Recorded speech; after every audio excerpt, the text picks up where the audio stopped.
Welcome to Season 4 of Kinwomen ALOUD, a space for thoughtful, honest conversations between women who are living, learning and evolving together.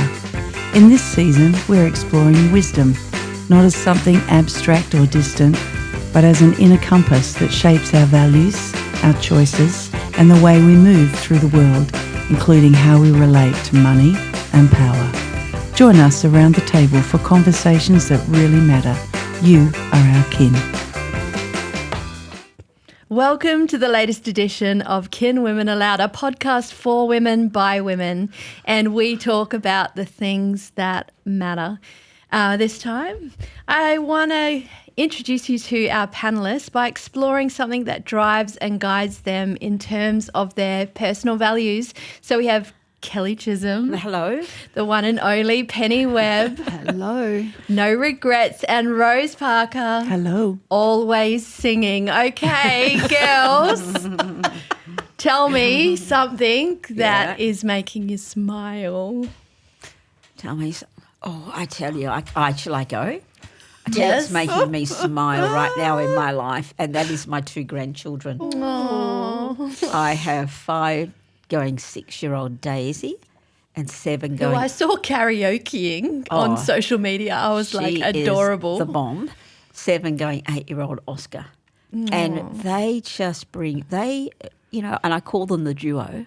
And whenever I say, how's the duo, to my son, they say to me now, the duo are a good nanny. But it's just such a delight in them. They really they just make me smile every time I'm with them.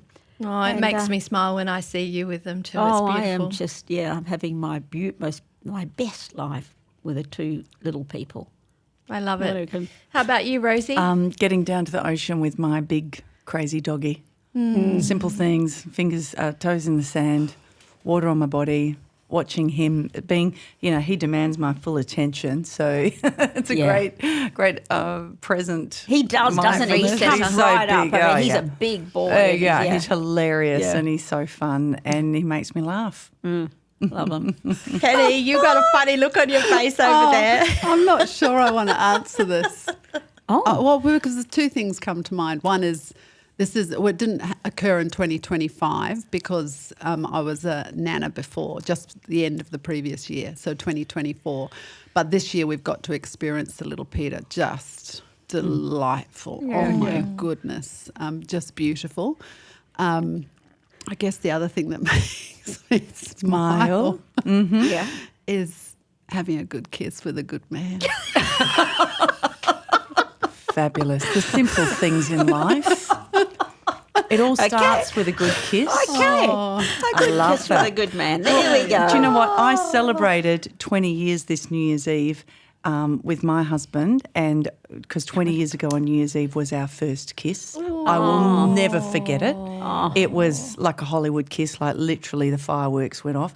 But we have been together from that moment. Wow. From the first kiss. So I'm an advocate of fabulous kissing. Yeah. It does make me smile, and that's okay. Yeah, it's good. It's meant to. Yeah. Yeah. Kissing. There we go. Kissing. We're I don't know where stuck we're there, going aren't with that, we? but anyway. Okay. Let's... Love a good pash.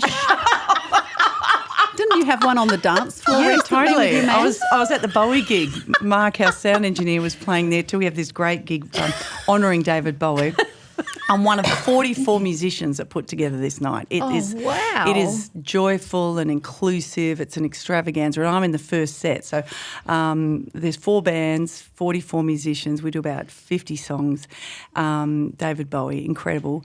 And so after the first set, my work was done, and Paul had said, I'll probably go home. I'm like, sure, honey. Stayed the whole night on the dance floor, arms around each other. And there was one song, I think it was All the Young Dudes. Hey, all the young dudes. And I turned to the side and I saw my gorgeous over 60-year-old husband singing with his head back in complete unabandon. And I just saw this young man. And, of course, I didn't get to be 20 with this man. And in that instant, I was 22. He was 24. We were at some dance somewhere and I just turned face around to him, grabbed him in a full body hug and pashed him for the whole song. The whole song. I wasn't touching. I wasn't stopping. It wasn't some little quick peck good night. It was a full body, come here, you hunk of spunk. And I didn't care who was watching. And all I was thinking was, David Bowie is looking down on me right now going, well done, woman. That was done. it. It's my in praise of the Pash. Well, I'm going to rein us back in. There we go. But we are here to talk about our values and that sense of love. And if you're not interested or intrigued by now, if that's not a good hook into an episode, I don't know what will be. So Fantastic. thank you very much.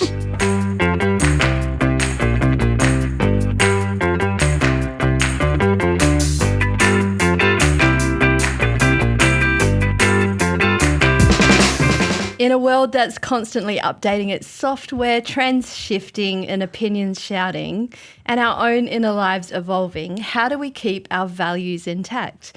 Today, we want to speak into the principles that ground us and sometimes that they can make us feel surprisingly fragile when everything else is in motion. Today, we want to explore what it means to hold steady in a world full of change without becoming rigid and being able to adapt and lean into our values. So, girls, Breathe. we've heard that you all love a good pash, but what values have been built into your life that are worth preserving, and how do you actively maintain it? So, values, maintaining them, how do we stay true to the things that are core? I think kind of these days, because, you used to be able to get away with things, stay with me here, because things weren't so public. Like you could have a go at things and... Like pashing. Oh, my gosh, can we move on from the pashing? But, you could have a risk and adventure, and it was yours to, kind of have in your own little world, right? And in fact, we often talk about growing up as kids, like the risk and adventure was wild. But now in an era of risk management and, there's so many things, there's external people deciding whether that's too risky. You can feel kind of like pushed in, but you know what? I am a risk kind of girl.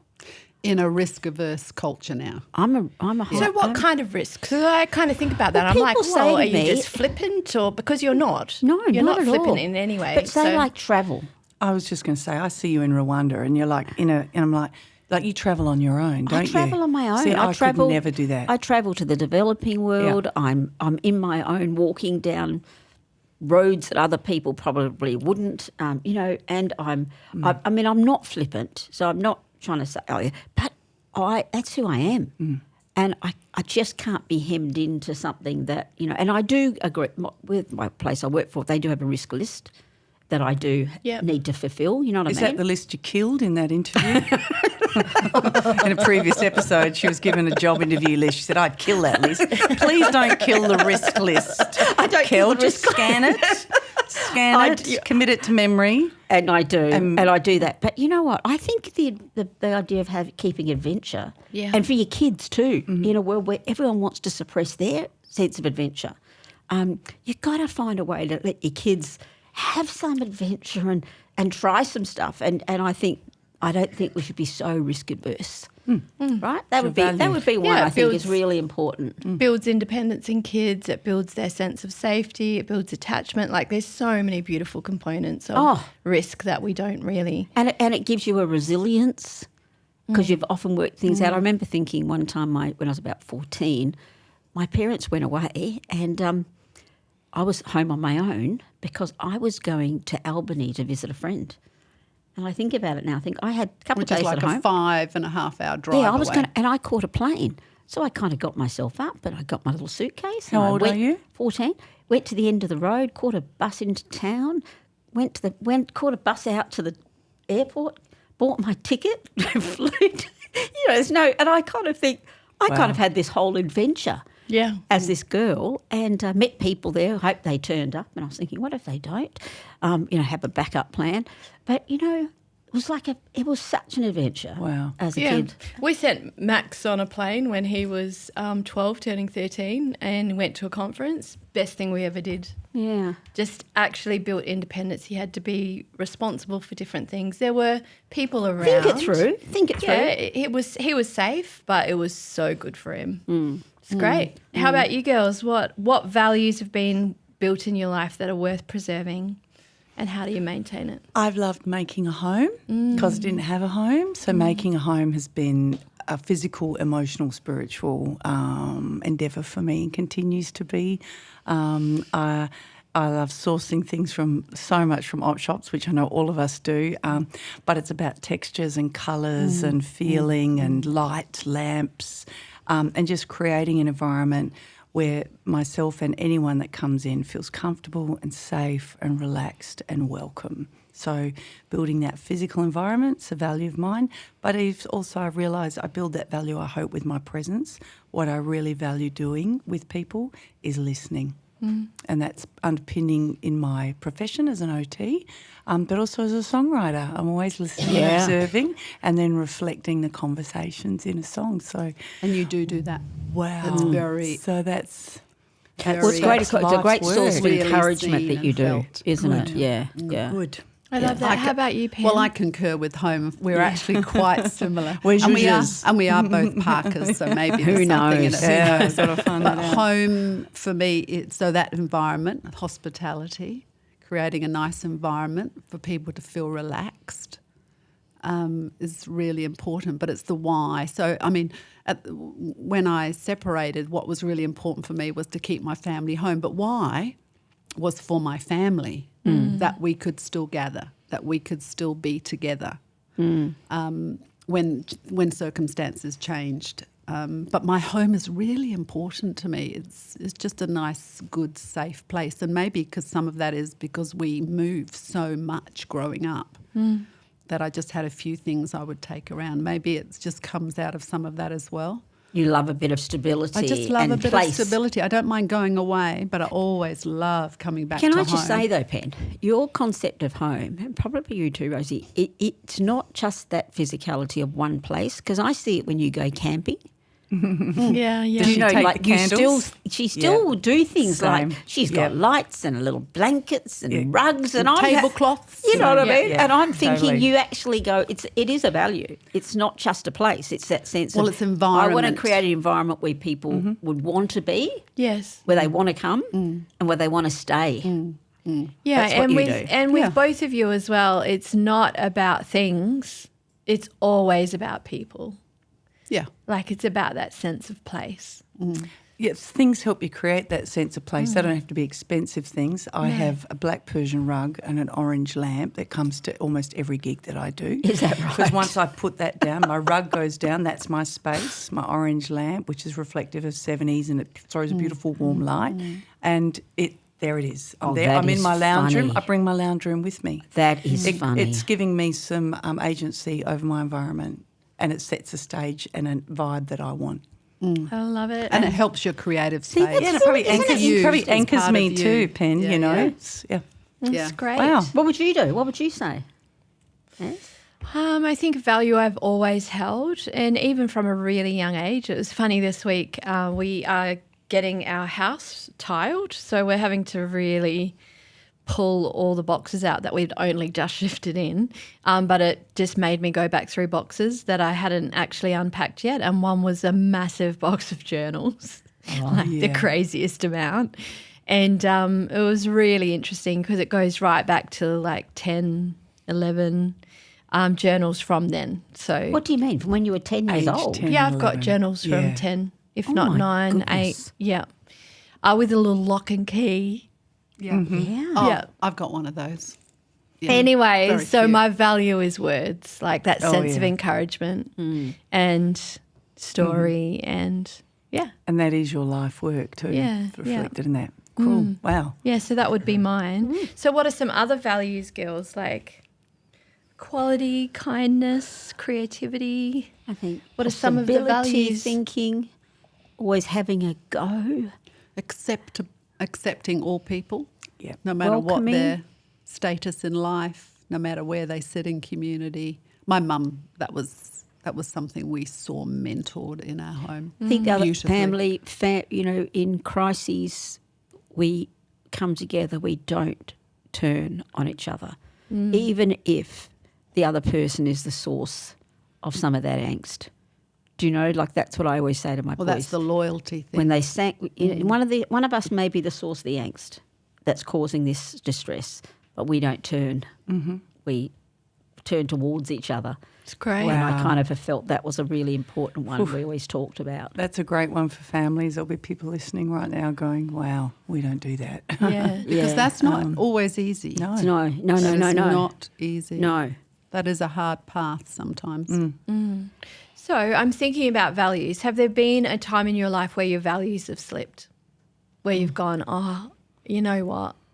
I'm not living true to my values right now. Oof. Maybe temporarily. Yeah. Come in, you want to. And my value of better, not bitter, let it go. Let them. Let them. When Good you're old up Mel at Robbins, 3 a.m. and you're Mel like, Robbins going, let them. I'm going to punch them. I'll let them. I'll let them, all right. Right off that cliff.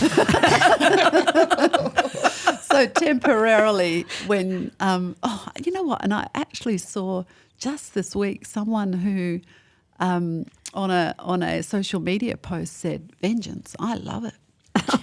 And Really? literally this is her value. She goes, I cannot tell you how fantastic it is when you seek revenge and you get it. And she's this slightly older woman, and she's just saying, I'm okay with it. Oh my gosh. And I'm just going, okay, well, that's not my value. No way. And it really comes back to the proverb in our first episode, around what does build up or rather than tear down. And there's consequences that come from those choices. And so I'm not judging her value. I'm not judging it, but I was just I'm going, okay. What are you building? But people what are you building? People can hear that and go, okay. Yeah, that's, Well, they think that's wisdom because they're like, oh, okay, maybe that's the answer I've been looking for. She's sitting very peacefully, very together on a chair. I just go, okay, well, that's not my value. So sometimes it's actually good to see something else in action, go, that's not me. Yeah. I think we do let it go. I mean, I know, for example, that fear can be one of the greatest underminers of your values. Your fear of failure, your fear of the risk you're taking, fear of the consequence of risk. I think fear is gripping in our society these days. Yes. Well, I was just thinking of this woman extolling vengeance and thinking how much vengeance and revenge is being modelled to us on an international level from people who are running large countries and organisations. And that level of vitriol is being normalised. So how do we hold on to values that we know bring good fruit? And it comes back to our episode on wisdom and knowing fear of others, fear of others taking your place, fear of it. We can become such a fear-controlled culture, right? And we hear about all these risks. I reckon you got to look fear in the face. Well, are you likely? Because if you are, I'll take some. I'm not going to live my life like it. What were you thinking, Rosie? This is how fear and faith, fear and love are opposite ends of the spectrum. You've got a choice to make. You got a choice to make. To live in that level of feeling constantly, to me, creates mayhem. So you've got to make choices about not only about how you want to be, and how you want to be is not just based on how you want to feel. On how you feel, it's also based on what you know, which are your values and your wisdom, your foundation. And if you stray from that, I get sick. Yeah. Get unwell. Yeah. Well, listening. we all have children, and we're all raising children, even though all of your children are now adult children and living. And grandchildren now. Yeah. They're watching. Yes. And so how do you create a environment where values really bring beauty and possibility? So how do you parent well in a culture that may hold values different to your own? What does that look like for you? One thing we've always done, I think, really well and raising our kids is we've really had traditions that underpin our values. We've had really strong traditions. So we've had the tradition of togetherness and making time for each other. We've camped every year at the same little campsite in Yallingup for 25 years. Wow. And we're still camping there. And now the crowd has grown significantly, 18 this year. But it's I reckon traditions can really, they're demonstrations of what you believe. You can say you value family and then no one makes time for each other. Yeah. You've got to say we're going to make some real time for each other. And the other thing I always thought I did, which one thing that was good, was that I used to write the memories of the great things that happened every year and have a card, and I've got a box where I wrote every year the little milestones for each of them. And it just... they love looking at it and telling the stories about themselves and all kinds of things. Do you do them for the grandkids now? I haven't, but I have done on my phone. I've got a list which I can put onto a card, but I have done for the kids funny things they've told me, stories, because the value that I'm saying is you are valuable You to me. matter. You. Yeah. Do you know? And I feel like little traditions like that says a lot. It's beautiful, and it does. My Auntie Jenny, who I referred to before, had a little autograph book, of course. Now we're talking before phones, folks. We had the autograph We book. did. Remember on the last day of school, people would sign I a little found mine thing? this week. Oh, hello. And she used to write down all the funny things that her children and us as her nieces would say. And I used to love looking back at that, because you forget things. Well, you don't remember things that you said as a child that an adult would remember. So one of my favourites is when I am 3.5 or 4 years old and my little sister, sorry Jules, had wet her pants, and my grandfather, 6'5", grandfather Reed Parker, looked down and said, "You're not a little girl, you're a little pig." And apparently I put my hands on my hips, looked full length up at him and said, "She is not a little pig, and no more of your bloody lies." I got a smack. I don't think I got a smack. I got really told off for that. But I would have forgotten that if it hadn't been written down in Auntie Jenny's little book. Such a good Capturing things that just it does something else for people. It tells them they matter. You think how much you matter to her that she wrote that down. And it's creating a fabric of history that lasts forever. That's beautiful. Yeah. You got something short, Pen, before we finish off I today? just got to thinking, I love all this, and we've been very much doing some of this, especially around traditions. But one of the things, when push comes to shove and when we are questioning values or how should we act or behave or respond to people, we would say, actually, the Webbs don't do that. Yeah. Or the Webbs don't act that way. And I think you're then making about a family value. You're not pulling on somebody else's value or what society is saying. Actually, you know what? As a family, this is how we respond. Yeah. When things love get it. difficult. I know. I love it. Well, as we wrap up this Kinwomen conversation, remember this. Staying true to your values doesn't mean staying stuck. They're like a blueprint for growth, learning and flexibility. So don't sabotage your principles. Let them refine you. And when we choose reflection over reaction and wisdom over impulse, we honour who we're becoming without betraying who we've been. Keep evolving, keep learning, keep becoming, keep anchoring your life and your values. And maybe one thing you could do today is sit with a piece of paper and write out a little list of things that truly matter in your life. Thank you for being with us. See you next time on Kinwomen ALOUD. We are Kinwomen and you are our kin. Thank you so much for spending this time with us here on Kinwomen ALOUD. If today's conversation resonated with you, we'd love you to subscribe, share the episode, or pass it on to someone who might need to hear it. These conversations grow when they're shared. Thank you to our sound engineer, Mark Ralph from Elemental Sound, and to our producer, Natalie Kellner from Mindful Marketing, who helps bring these conversations to life. You can find us on Instagram and Facebook at Kinwomen, and visit us online at kinwomen.com. Until next time, you are our kin.